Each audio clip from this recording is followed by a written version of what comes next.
The crystal chandeliers above the Metropolitan Charity Gala cast dancing rainbows across marble floors worth more than most people's homes.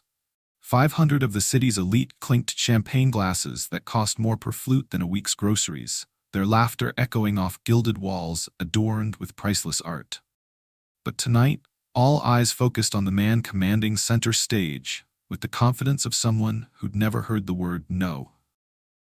Barrett Remington adjusted his custom Armani cufflinks, a nervous tic disguised as arrogance, and raised his champagne flute high above the crowd. The murmur of conversation died instantly. When a man worth $12 billion wanted attention, he got it. "Ladies and gentlemen," his voice boomed across the ballroom, smooth as aged whiskey but twice as intoxicating. "You've heard my business conquests. You've read about my hostile takeovers. Tonight, I present a different kind of challenge." He gestured grandly toward the ornate chessboard displayed on a raised platform, its pieces carved from obsidian and ivory, each one worth more than most people earned in a month. The board gleamed under spotlights like a battlefield waiting for war. "Beat me in chess," Barrett declared, his trademark smirk spreading across his perfectly veneered teeth, "and I'll marry you." The ballroom erupted, gasps mixed with nervous laughter. Someone's champagne glass shattered against marble. A tech mogul choked on his caviar. The society photographer's cameras flashed like lightning strikes, capturing the moment that would dominate tomorrow's headlines. "He's lost his mind," whispered Mrs. Pemberton, clutching her pearl necklace. "Brilliant publicity stunt," countered Senator Morrison, already calculating the media value. Barrett basked in the chaos like a king surveying his kingdom. This was what he lived for, the shock, the awe, the absolute certainty that he just said something that would make him the center of every conversation for weeks. His confidence wasn't just inherited wealth talking. It was backed by genuine skill. He'd been playing chess since prep school, had hired grandmasters as tutors, owned first-edition chess strategy books that collectors would kill for. "I've conquered boardrooms," he continued, waiting for silence with the patience of a predator. "I've dismantled corporations. I've turned failing companies into billion-dollar empires. But chess is the purest form of warfare. No luck, no market manipulation, just pure intellectual superiority." His gray eyes scanned the crowd, daring anyone to step forward. The pause stretched like a held breath. These people might be worth millions, but they knew better than to challenge Barrett Remington at anything. He built his fortune by being 3 moves ahead of everyone else. "So," Barrett's voice dropped to a theatrical whisper that somehow carried to every corner of the ballroom, "who among you believes they possess the strategic mind to outthink me? Who dares claim not just victory, but my hand in marriage?" That's when she appeared at the edge of his vision, a figure moving against the crowd like a salmon swimming upstream. While everyone else backed away from the challenge, she stepped forward. Alara Norton wore a black dress she'd found at Goodwill for $12, carefully mended where the original owner had snagged it. Her shoes, scuffed but polished to hide their age, clicked softly against the marble floor. She'd spent her last $20 on a babysitter for Liana, not because she planned to attend some billionaire's spectacle, but because her community center's chess club had received a last-minute invitation to this charity event. The crowd parted around her like she carried some contagious disease. Whispers followed in her wake. "Who is that? Did she come with the catering staff? Someone should call security." Barrett noticed her approach with the detached interest of someone watching an amusing street performer. His smirk widened as he took in her appearance, the careful way she carried herself, the determined set of her shoulders, the quiet dignity that screamed charity case to his privileged eyes. The single mom in the thrift store dress dared to challenge the king of Wall Street.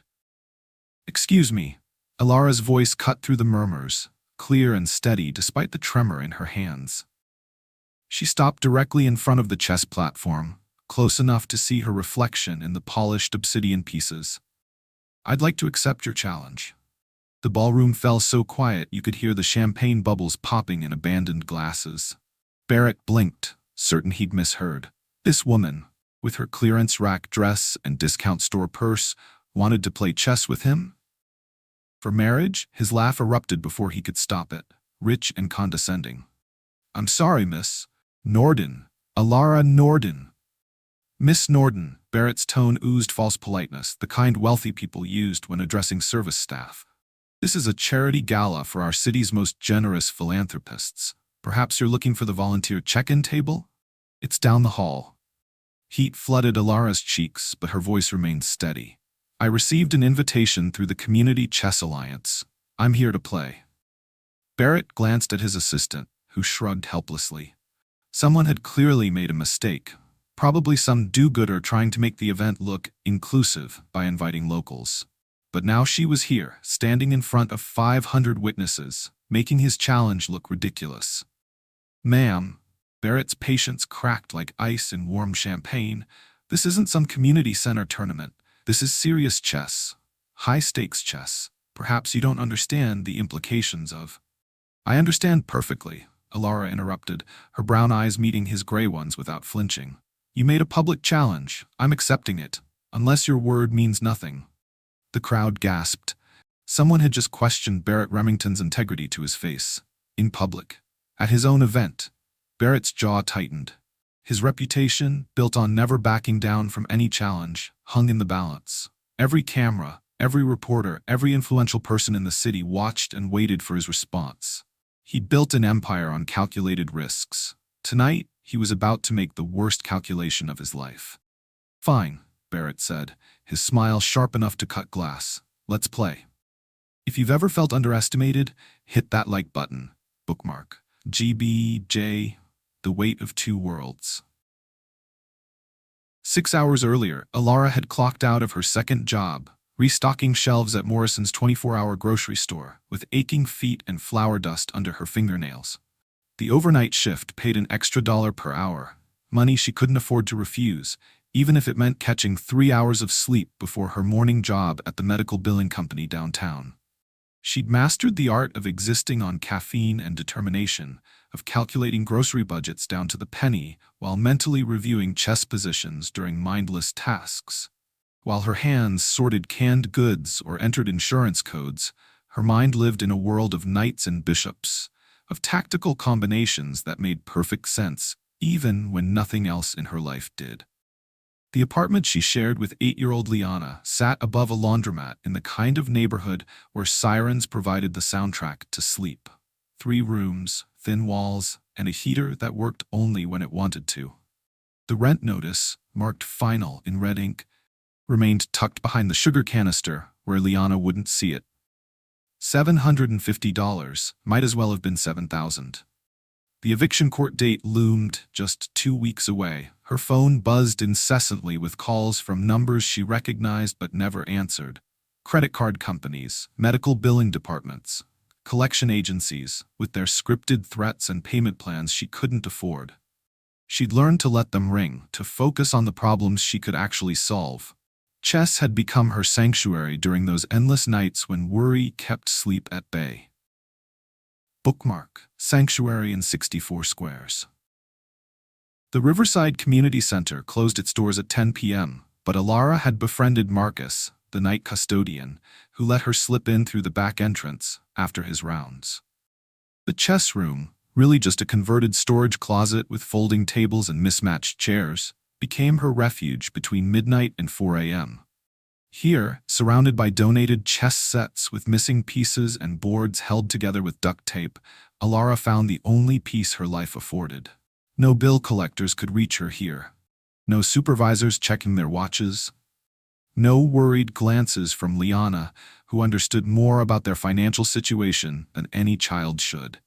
She'd work through chess puzzles torn from library books, solving tactical combinations by the light of an ancient desk lamp that flickered when the building's wiring acted up. Knight forks, discovery attacks, back-rank mates. Each solution felt like a small victory in a life that offered few of them. The other regular, old Mr. Chen, who couldn't sleep since his wife passed, would occasionally join her for slow games that lasted until dawn. He never asked why she was there at 2 a.m. on a Tuesday. She never asked why his eyes looked so hollow. They just played, finding comfort in the ritual of setting up pieces and losing themselves in positions where every problem had a solution. Chess doesn't care about your rent, Mr. Chen had told her once, moving his rook to defend against her attacking bishop. Doesn't care about your bank account or your fancy clothes, just cares if you can think. Those words had become her mantra during the hardest months. Bookmark, teaching love through bottle caps. Liana had discovered chess the way children discover most things, by watching her mother with curious eyes and asking endless questions. But real chess sets cost money they didn't have, so Alara had improvised with what they could afford. Bottle caps. Red caps became the Red Army. Blue caps became the Blue Army. She'd drawn a chessboard on the back of a pizza box with a black marker, carefully measuring each square. Using a nail file, she'd carved tiny symbols into each cap. A cross for the king, a crown for the queen, a castle shape for the rooks. "Why does this little one move like an L?" Liana had asked, holding up the bottle cap knight. "Because knights are tricky," Alara had explained, kneeling on their apartment floor beside the makeshift board. "They jump over other pieces, go places you don't expect. Sometimes the smallest piece can change everything." Those evening lessons became their ritual. After homework and dinner, usually pasta with whatever sauce was on sale, they'd unfold the pizza box board and play. Liana learned quickly, absorbing concepts that had taken Alara months to master when she was younger. "Mama, why do you know so many moves?" Liana had asked one evening after Alara had shown her a complex defensive formation. The question had caught Alara off guard, reminding her of a life she'd buried so deeply she sometimes forgot it had existed at all. The prodigy's secret. What Liana didn't know, what nobody at the community center or her jobs knew, was that Alara Norden had once been Elena Rodriguez, the youngest player ever to win the National Junior Championship at age 14. The girl who'd dominated scholastic tournaments across 3 states, who'd received full scholarship offers from universities with prestigious chess programs. The girl whose picture had appeared in Chess Life magazine under the headline, "Rising Star, the Future of American Chess." That girl had owned a real chess set. Staunton pieces weighted perfectly in ebony and boxwood, a tournament-standard board that folded into a leather carrying case. She'd traveled to competitions in rental cars with her father, staying in budget motels and eating drive-through meals while they drove from tournament to tournament. Her father had worked double shifts at the auto plant to pay entry fees and travel expenses, believing his daughter's talent would eventually pay for itself. Scholarship money, sponsorship deals, maybe even prize money if she reached the highest levels of competition. The dream had died with him in a factory accident 2 weeks before her 18th birthday. Without his income, without his unwavering belief in her abilities, Elena Rodriguez had discovered that talent meant nothing when rent was due and the refrigerator sat empty.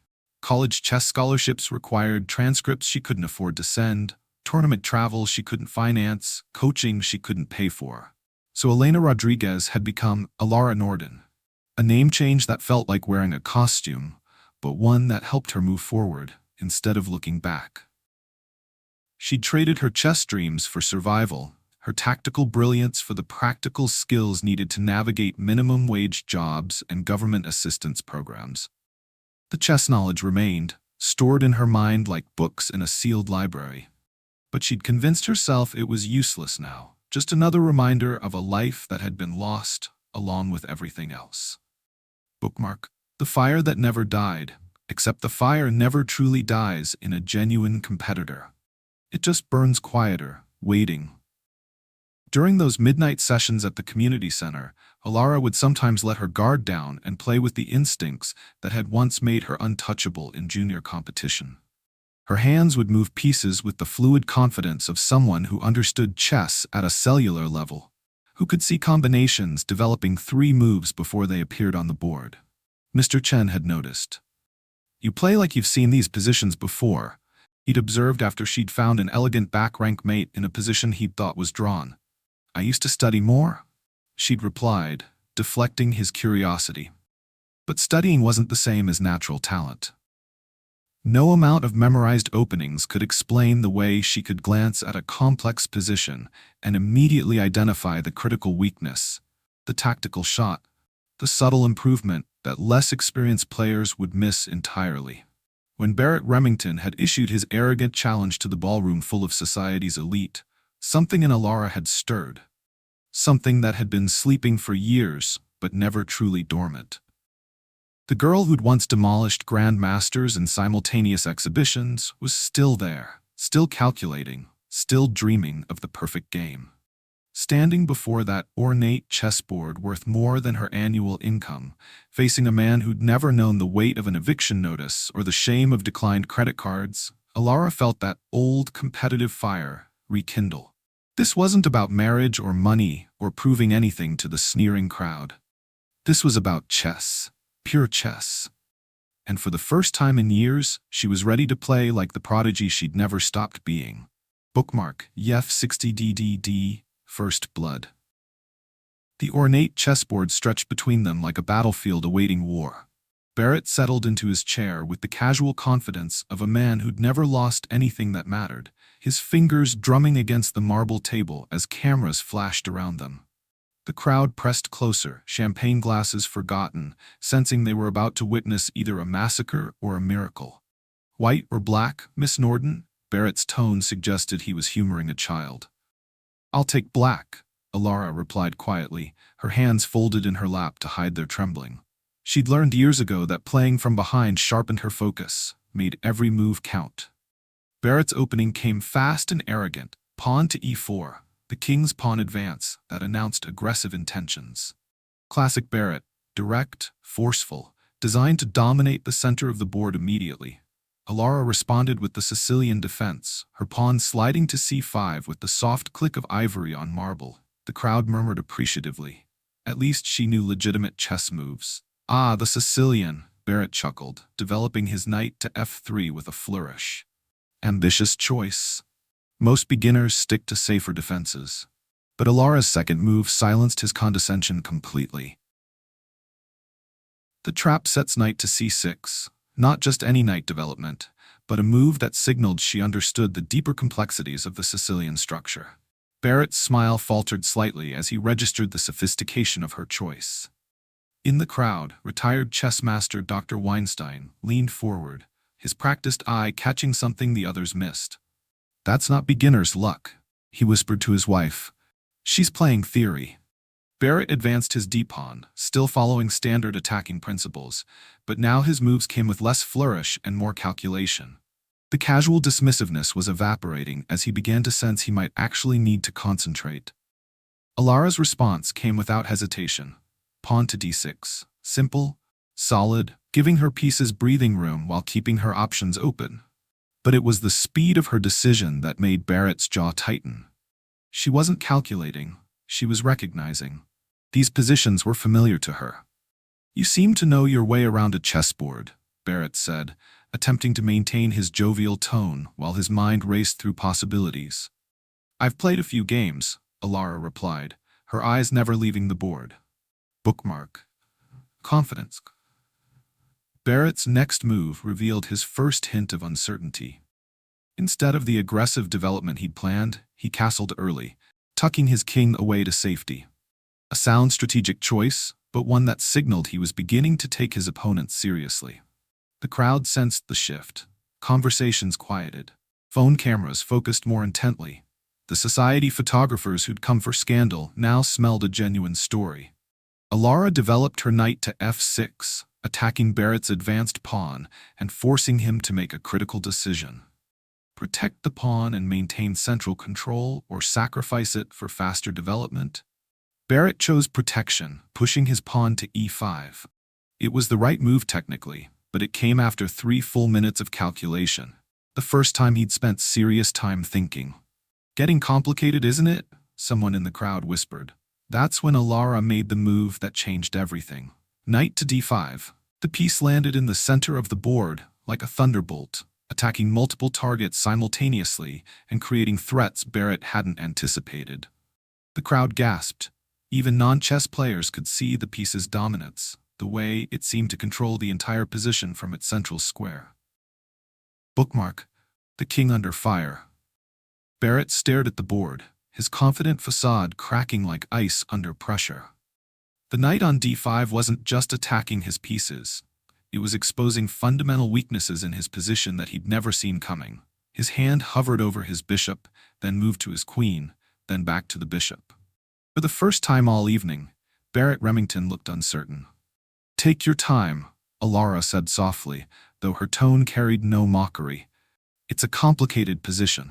The crowd was no longer pretending to socialize. 500 of the city's elite stood transfixed as their host. The man who'd never lost a business negotiation, who'd built an empire through intellectual superiority, struggled with a chess position created by a woman in a thrift store dress. Barrett finally moved his bishop, attacking Alara's dominant knight and hoping to trade it off.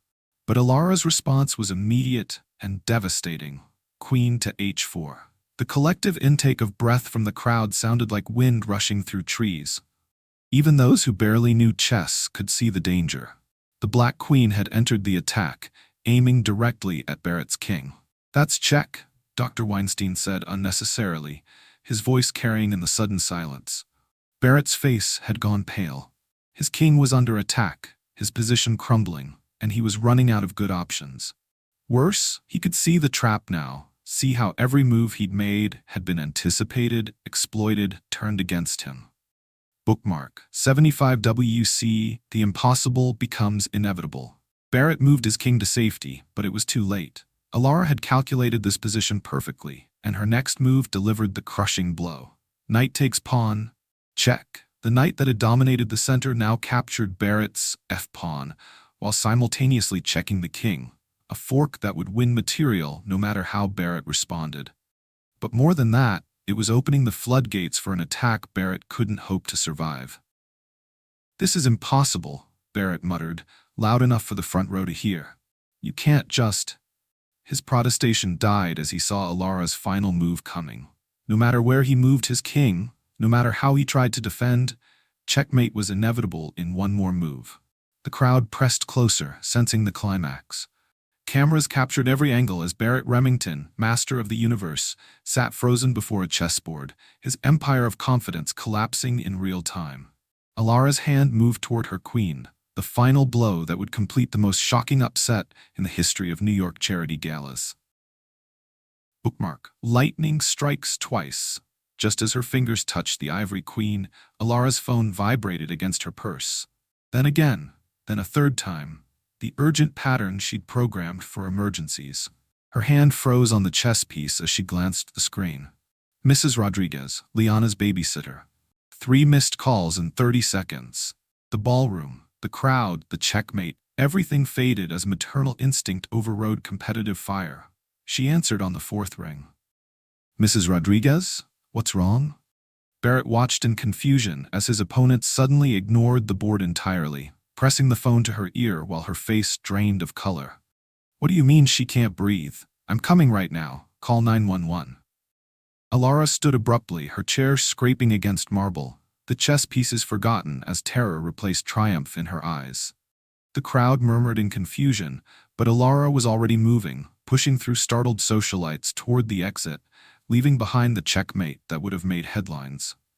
Barrett stared at the abandoned position, seeing his inevitable defeat frozen in time, wondering what could be more important than victory.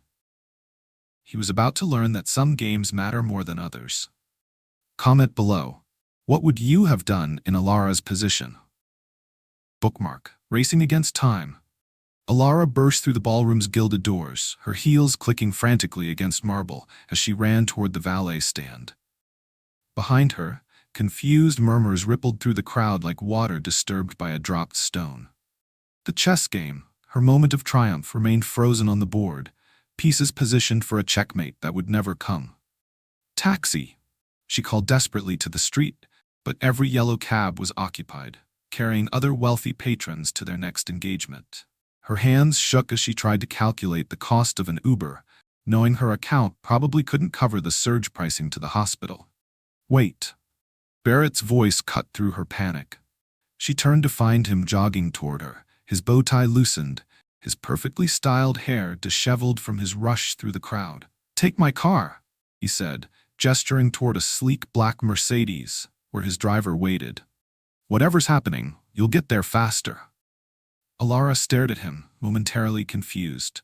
This was the same man who'd dismissed her minutes ago, who'd treated her like an inconvenience in an expensive suit.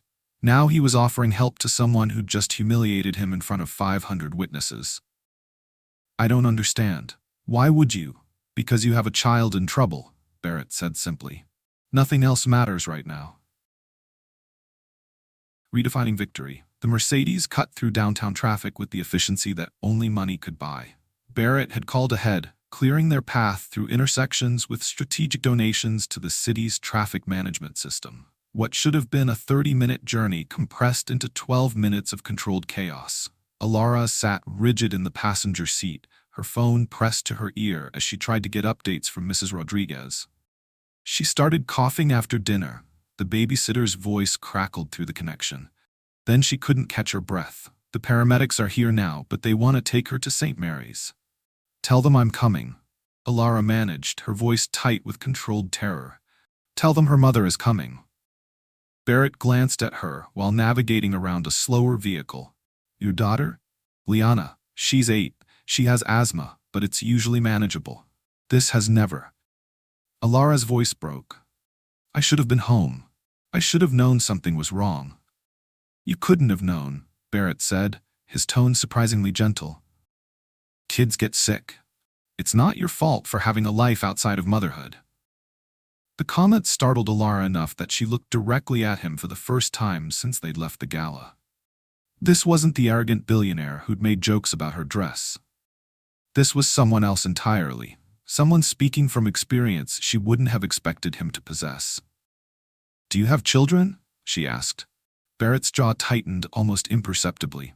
I did, a son. He would have been about Liana's age now. The weight of that revelation settled between them as the Mercedes pulled into the hospital's emergency entrance. Bookmark. What money can and cannot buy. St. Mary's emergency room buzzed with the controlled chaos of medical crisis. Fluorescent lights hummed overhead, casting everything in harsh white reality. The smell of disinfectant mixed with fear and hope in equal measure. Alara rushed through the automatic doors. Barrett closed behind. Both of them still dressed for a charity gala in a place where formal wear felt absurdly out of place. At the reception desk, a tired nurse looked up from her computer screen. I'm looking for Liana Norden, Alara said breathlessly. She's 8 years old, came in with an asthma attack. Room 12, the nurse interrupted, already reaching for visitor badges. She's stable, but the doctor wants to keep her for observation. The relief nearly buckled Alara's knees. Stable. That single word carried more value than any chess victory, any moment of triumph over Barrett's arrogance. Room 12 was small and sterile, dominated by medical equipment that beeped and hummed with mechanical precision. But all Alara saw was Liana, sitting up in the hospital bed with an oxygen mask covering half her small face, her dark eyes wide but alert. Mama! Liana's voice was muffled by the mask, but her relief was unmistakable. Alara rushed to the bedside, her hands immediately checking Liana's forehead, stroking her hair, performing the instinctive maternal inventory that confirmed her child was real and present and breathing. I'm here, baby. I'm so sorry I wasn't home. Are you feeling better? Liana nodded, then noticed Barrett hovering uncertainly in the doorway. Who's that man, Mama? Why is he wearing a fancy suit? Unexpected connections. Barrett stepped forward carefully, as if approaching a skittish animal. I'm Barrett. I gave your mom a ride here. He pulled a chair closer to the bed, sitting down so he was at Liana's eye level. How are you feeling? Like I couldn't breathe, Liana said matter-of-factly, the way children accept extraordinary circumstances. But the doctor gave me this machine that helps. She gestured to the nebulizer beside her bed. It tastes funny, but it works. That's good, Barrett said, and Alara was surprised to hear genuine warmth in his voice. Breathing is pretty important. Liana giggled, a sound that made Alara's chest tighten with relief and gratitude.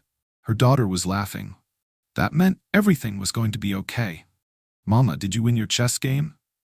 Liana asked suddenly. Alara felt Barrett's eyes on her, remembering the position they'd abandoned. She had been one move away from victory, one move away from proving that talent mattered more than wealth, that intelligence couldn't be bought or inherited. I had to leave before it finished. Alara said carefully, You were more important. But did you win? Liana pressed with the persistence that only children possess. Barrett spoke before Alara could answer. "Your mom was about to checkmate me in 3 moves," he said quietly. "It was the most brilliant game I've ever seen." Liana's eyes widened with pride. "Mama's really good at chess. She taught me with bottle caps because we don't have a fancy set like the one at the community center." The comment hung in the air, highlighting the vast economic gulf between Barrett's world and theirs. But instead of embarrassment, Barrett looked thoughtful. "Bottle caps," he repeated. "That's actually genius. You can make any piece you want." The real game.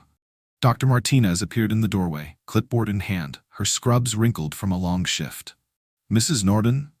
"Liana's responding well to treatment. Her oxygen levels are back to normal, but I'd like to keep her overnight for observation. Asthma attacks can sometimes have delayed reactions." The word overnight hit Alara like a physical blow. Hospital overnight stays meant bills she couldn't afford, insurance deductibles that would stretch her already impossible budget past breaking. She tried to calculate costs in her head while maintaining a calm expression for Liana's sake. Barrett noticed her tension immediately. "Doctor, what kind of insurance do you need for admission?" "Any major carrier will cover emergency treatment," Dr. Martinez replied, then looked at Alara with practiced sympathy. "We have financial assistance programs if cost is a concern." "It's not a concern," Barrett said firmly. "I'll handle whatever insurance doesn't cover." Alara turned to stare at him. "I can't let you do that. I don't even know you." "You beat me at chess," Barrett replied simply. "That's worth something." "I didn't beat you. We didn't finish the game." Barrett met her eyes directly, and for the first time since she'd known him, his expression held no trace of arrogance or calculation. "Yes, you did. You beat me the moment you left the board to come here. You showed me what winning actually looks like."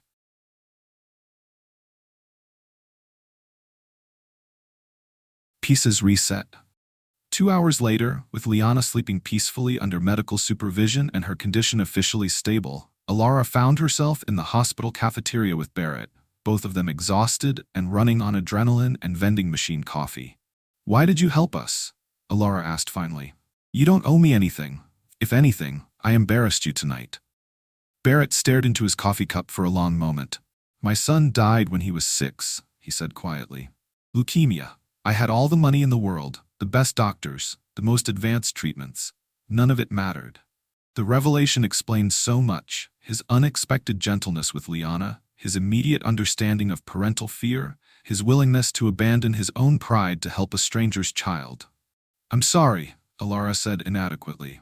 "After he died, I threw myself into work, built my empire bigger, made more money, convinced myself that success could fill the hole he left behind." Barrett looked up at her. "Tonight, watching you abandon a winning game to help your daughter, I remembered what actually matters." "Chess is just a game," Alara said softly.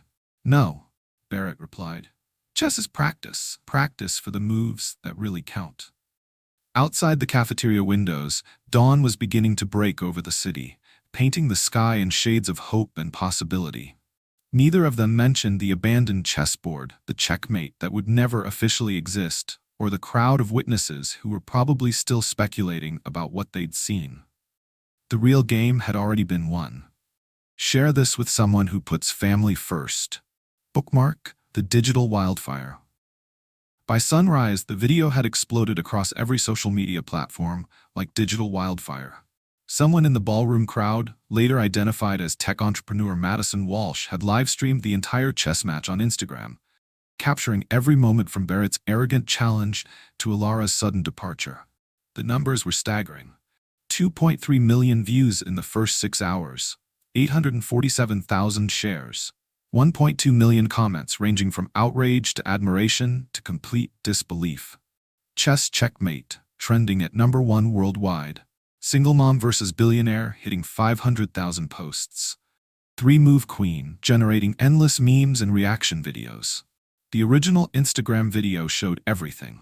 Barrett's dismissive laughter when Alara first approached, the gradual erosion of his confidence as her moves dismantled his position, and most powerfully, the moment she abandoned certain victory to answer her phone. The audio captured her panicked voice. "What do you mean she can't breathe?" That single line humanized everything. This wasn't just about chess or class warfare or billionaire hubris. This was about a mother choosing her child over personal triumph, abandoning the spotlight for love. Bookmark, the internet reacts. Twitter became a battlefield of opinions within hours. At Chessmaster GM, that Sicilian defense sequence was textbook perfection. This woman knows theory at GM level. Who is she? 89K likes working mom life. She left a winning game for her sick kid. That's not defeat, that's victory. Every parent knows this feeling. 156K likes financial truth. Billionaire gets schooled by single mom. The schadenfreude is real, and I am here for it. 203K likes. YouTube chess channels dissected the game move by move. Grandmaster Elena Volkov posted a 20-minute analysis titled "The Most Brilliant 3-Move Setup I've Ever Seen," which garnered 1.8 million views overnight. Chess.com featured the position on their homepage with the headline, "Can you find Black's winning move?" 97% of users failed to spot Alara's elegant solution. Local news stations picked up the story by noon, transforming it from social media sensation to mainstream coverage. Mystery woman defeats billionaire at chess, then vanishes, led the evening broadcasts across 3 time zones. Bookmark, Barrett's response. While Alara sat beside Liana's hospital bed, disconnected from the digital storm, Barrett faced the media hurricane alone. His phone buzzed incessantly with calls from reporters, business partners, and PR consultants offering damage control. Instead of hiding behind corporate spokespeople or claiming the video was taken out of context, Barrett did something that surprised everyone, including himself. He called a press conference.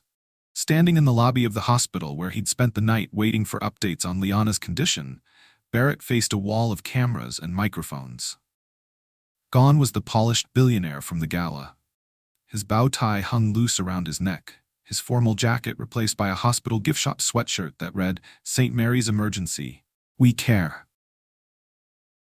"I want to address what happened last night," Barrett began, his voice carrying none of its usual corporate smoothness. "Yes, I was defeated at chess by an extraordinary player. But that's not the story here." He paused, looking directly into the cameras. The story is about a woman who chose her child's well-being over personal victory, who abandoned what would have been the most celebrated checkmate in recent memory because her daughter needed her. A reporter called out, "Are you embarrassed by the loss, Mr. Remington?" Barrett's response went viral within the hour. "Embarrassed?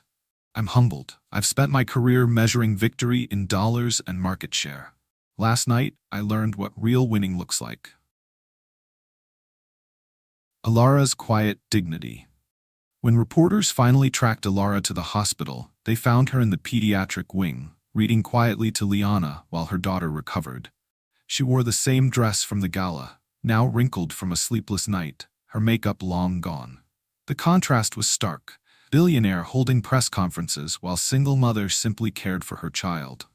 "Miss Norden, the entire internet wants to know, who taught you to play chess like that?" Channel 7's morning anchor asked, shoving a microphone toward her face. Alara looked up from Liana's bedside, her expression calm but tired. "My father, he died when I was 18, but he taught me that every move matters, on the board and in life. Do you regret leaving the game unfinished?" "Not for a second," Alara replied without hesitation. "Chess is a beautiful game, but it's still just a game. My daughter is real life." When pressed about her background, about how a grocery store worker had developed such sophisticated chess skills, Alara's answers remained humble and direct. No dramatic revelations, no playing victim, just quiet truth that made the story even more compelling. Community uprising. By the second day, something extraordinary began happening at the grassroots level. The Riverside Community Center, where Alara had spent countless midnight hours practicing, became an unofficial pilgrimage site. People arrived with chess sets, wanting to play where she had learned. Donations poured in. Proper chessboards to replace the duct tape repairs, new chairs for the cramped chess room, funding for tournament entry fees for local kids who couldn't afford them. The bottle-cap chess set Alara had made for Liana became legendary. Craft stores reported run on bottle caps as parents recreated the homemade game for their own children. Bottlecap Chess generated 200,000 posts showing families teaching chess with household items. Local businesses rallied around the story. Morrison's Grocery, where Alara worked night shifts, was flooded with customers wanting to shop where the chess mom worked. Manager Patricia Hayes told reporters, "Alara never missed a shift, never complained, always had a smile for difficult customers. She deserves every bit of this recognition." The medical billing company where she worked her day job received calls from major corporations offering her employment at triple her current salary. Chess organizations offered coaching positions. Publishers wanted to ghostwrite her memoir. Through it all, Alara remained focused on what mattered: Liana's recovery and their quiet life together. Bookmark beyond the headlines. 3 days after the viral explosion, as online attention began shifting to newer scandals and fresher content, something deeper had changed in the collective consciousness. Chess enrollment spiked 340% nationwide. Community centers reported unprecedented interest in chess programs. The hashtag #EveryMoveMatters became a rallying cry for parents, students, and anyone who'd ever felt underestimated. But most significantly, the story had redefined what victory looked like in the public imagination. Social media, usually obsessed with wealth and celebrity excess, had embraced a different narrative. The power of choosing love over glory, substance over spectacle. Alara Norden had won something more valuable than any chess game. She'd won hearts, minds, and a place in cultural memory that no amount of money could buy. The real checkmate was just beginning. Bookmark. 6 months later, the foundation.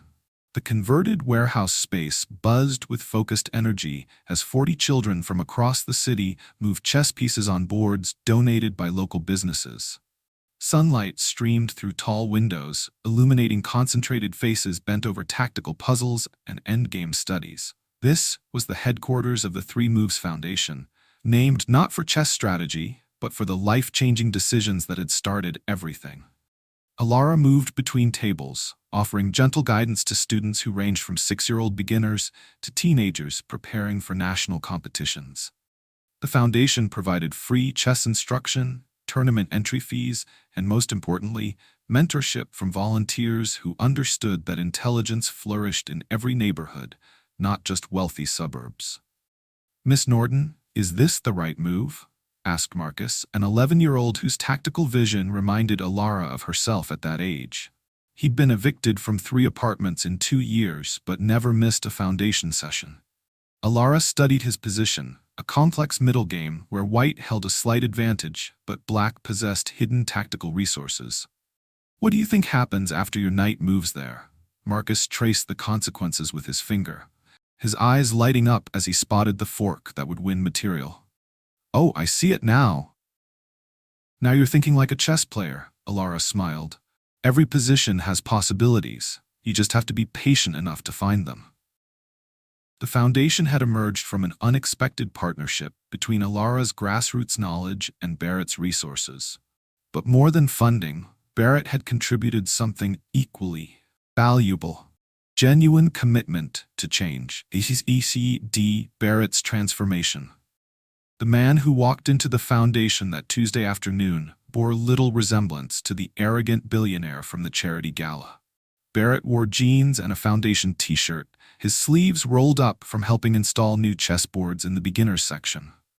His transformation had been gradual but profound, measured not in grand gestures, but in consistent presence. "How's the new after-school program looking?" Barrett asked, settling into a chair beside Alara's desk with the comfortable ease of a genuine partner. "We're at capacity again," Alara replied, shuffling through applications. 50 kids on the waiting list, and we're running out of space." Barrett nodded thoughtfully. Over the past months, he'd learned to listen before offering solutions, to ask questions instead of making assumptions. "What do you think we need?" The pronoun shift hadn't escaped Alara's notice. 6 months ago, Barrett would have said, "What do you need?" with the detached tone of a donor writing checks. Now he said "we," like someone whose investment was personal, not just financial. "More volunteer coaches." Alara said, "Money can buy equipment, but we need people who care about these kids beyond chess ratings." Barrett had discovered that caring couldn't be purchased or delegated. It had to be earned through presence, through showing up when it wasn't convenient, through understanding that meaningful change happened one relationship at a time. His business empire still thrived, but his definition of success had fundamentally shifted. Board meetings now included discussions of community impact alongside profit margins. His company's charitable giving had increased by 400%, focused specifically on educational programs in underserved neighborhoods. "I have an idea," Barrett said carefully. "What if we approached some of my business contacts about volunteering? Not for publicity or tax write-offs, but because they might actually enjoy teaching." Bookmark: Liana's Journey. In the Foundation's Advanced section, Liana moved her pieces with growing confidence, her natural talent nurtured by proper instruction and regular competition. At 9, she'd already won 2 scholastic tournaments and earned invitation to the state championship. But more than chess success, the Foundation had given Liana something invaluable, a community of peers who understood that intelligence was something to celebrate, not hide. "Mama, can I show Barrett the combination I found?" Liana asked, looking up from her practice game with Maria, another Foundation regular. "Of course," Ilara smiled, watching as Liana enthusiastically explained a tactical sequence that had taken her 20 minutes to calculate. Barrett listened with genuine interest, asking thoughtful questions that showed he understood both the chess and the pride behind her discovery. The relationship between Barrett and Liana had developed naturally over months of shared chess lessons and Foundation activities. He'd never tried to replace her father or assume parental authority. Instead, he'd become something equally valuable, a mentor who believed in her potential and had the resources to help her achieve it. The private chess coach Barrett had quietly arranged for Liana wasn't just any instructor. Elena Volkov, the grandmaster whose YouTube analysis had first brought international attention to Ilara's game. Under Elena's guidance, Liana was developing into a formidable player while maintaining the joy that made chess fun rather than just competitive. Bookmark: Community Ripple Effects. The Three Moves Foundation had catalyzed changes that extended far beyond chess instruction. Other community organizations had adopted similar models, using skill-based programs as entry points for deeper community engagement. Morrison's Grocery had promoted Ilara to community liaison, a position Barrett had helped create that allowed her to coordinate between local businesses and the Foundation while earning a salary that finally provided financial stability. The community center, where Ilara had spent countless midnight hours practicing, had received a complete renovation, funded by donations that poured in from people inspired by her story. The chess room now featured proper lighting, tournament-quality boards, and a library of chess books in multiple languages. Mr. Chen, the elderly widower who'd been Ilara's late-night chess partner, now served as the Foundation's volunteer coordinator. His quiet wisdom and genuine care for the students had made him beloved by children whose grandparents lived far away or weren't part of their lives. "This place feels different," he told Ilara one evening as they locked up after the advanced class. "Not just because of the new equipment. The children believe in themselves differently." That belief was measurable. Foundation students showed improved performance in math and reading, better problem-solving skills, and increased confidence in academic settings. Teachers reported that kids who'd struggled with focus were now applying chess-learned concentration skills to other subjects. Bookmark: 3. YPOX PF. Love in Unexpected Places. The relationship between Ilara and Barrett had evolved slowly, built on mutual respect rather than dramatic romance. Their connection grew through shared work, through watching each other interact with the Foundation kids, through late-night conversations about education and community development. It wasn't the fairy tale marriage Barrett had jokingly promised to his chess opponent. It was something more substantial. A partnership between two people who discovered they shared values they hadn't known they possessed. "I never expected this," Barrett admitted one evening as they reviewed Foundation applications. "Not just us, but all of this. The kids, the community response, feeling like my life actually matters." "Money changes things," Ilara replied, "but it doesn't change everything. These kids don't care about your net worth. They care that you remember their names and celebrate their victories. Barrett had learned that the respect he'd always commanded through wealth was different from the respect he now earned through presence and genuine investment in others' success. The Foundation kids didn't defer to him because he was rich. They listened because he listened to them first. Their relationship announcement came not through press releases, but through quiet integration into each other's lives. Barrett began attending Liana's tournaments, cheering from the sidelines like any proud stepfather. Alara started appearing at Barrett's business functions, not as arm candy, but as an equal partner whose insights about community development influenced corporate policy. Bookmark: the real victory. A year after the chess match that had started everything, the Three Moves Foundation hosted its first annual tournament. Students from across the city competed on boards that ranged from master-level sets to bottle-cap replicas that honored Alara's humble beginnings. The tournament attracted attention from chess organizations nationwide, but the real victory wasn't measured in ratings or rankings. It was visible in the confidence of kids who'd learned that intelligence came in many forms, that talent could emerge from any neighborhood, that every person deserved the chance to discover their potential. Barrett and Alara watched from the side of the tournament hall as Liana played in the championship section, her concentration absolute, her moves flowing with the natural grace of someone who understood chess as both art and science. "She's going to be better than both of us," Barrett observed. "She already is," Alara replied, her hand finding his. "She's learned something we had to discover the hard way, that winning isn't about defeating someone else. It's about becoming the best version of yourself." The foundation had grown beyond their wildest projections. 5 locations across the city, 200 regular students, partnerships with schools and community centers, and a waiting list that stretched for months.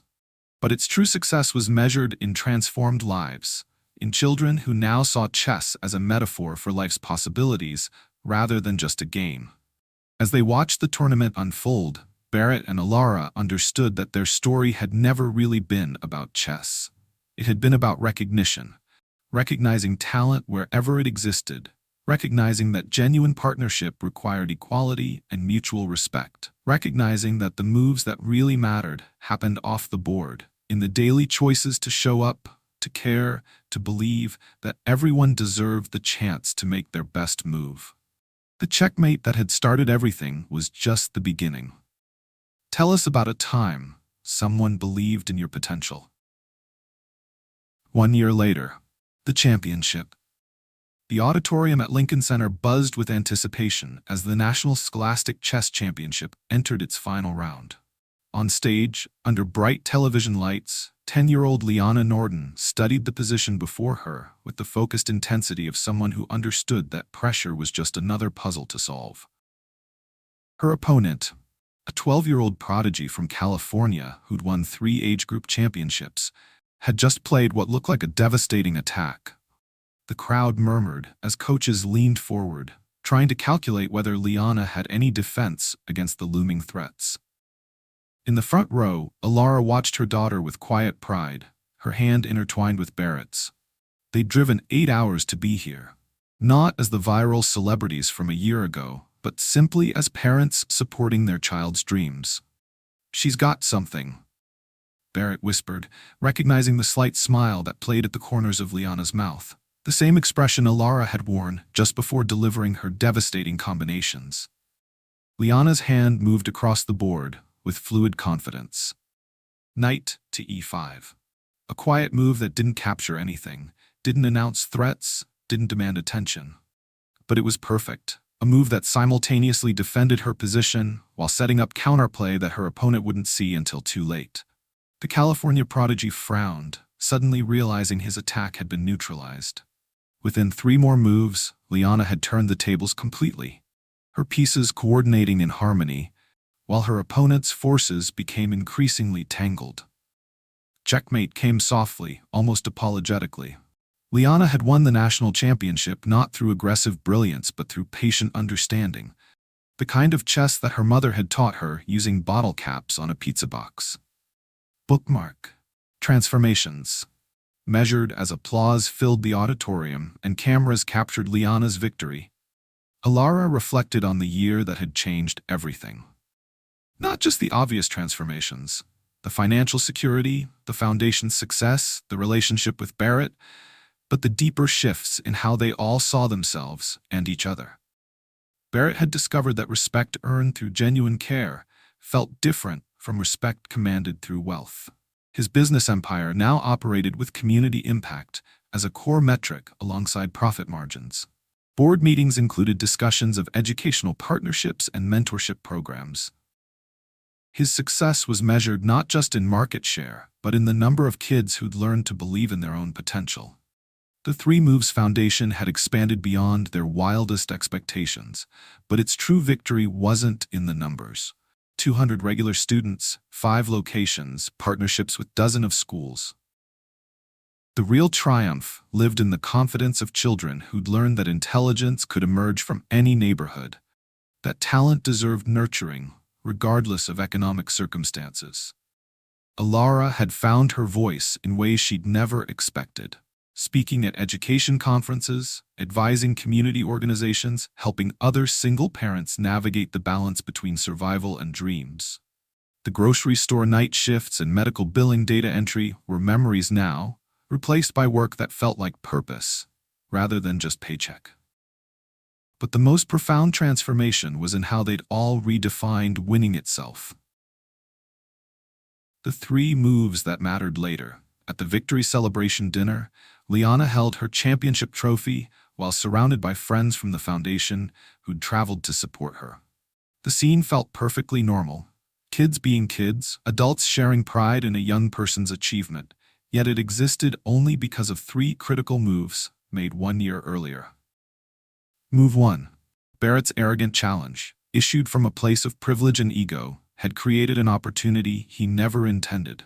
His public dare had opened a door for someone to step through, though he'd never expected that person to possess the skill to actually threaten his position. Move 2. Alara's decision to accept that challenge, despite knowing she looked out of place in the opulent ballroom. She'd approached that chessboard not seeking marriage or money or social climbing, but simply because chess was her sanctuary and someone had offered her the chance to play the game she loved at the highest level. Move 3.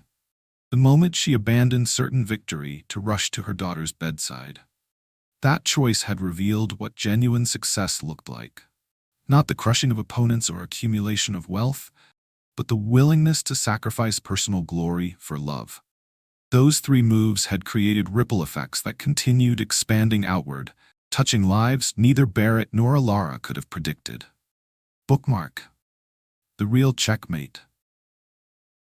As the evening wound down and Liana fell asleep in the hotel room, still clutching her trophy, Barrett and Alara walked quietly through the city streets, processing the day's emotions.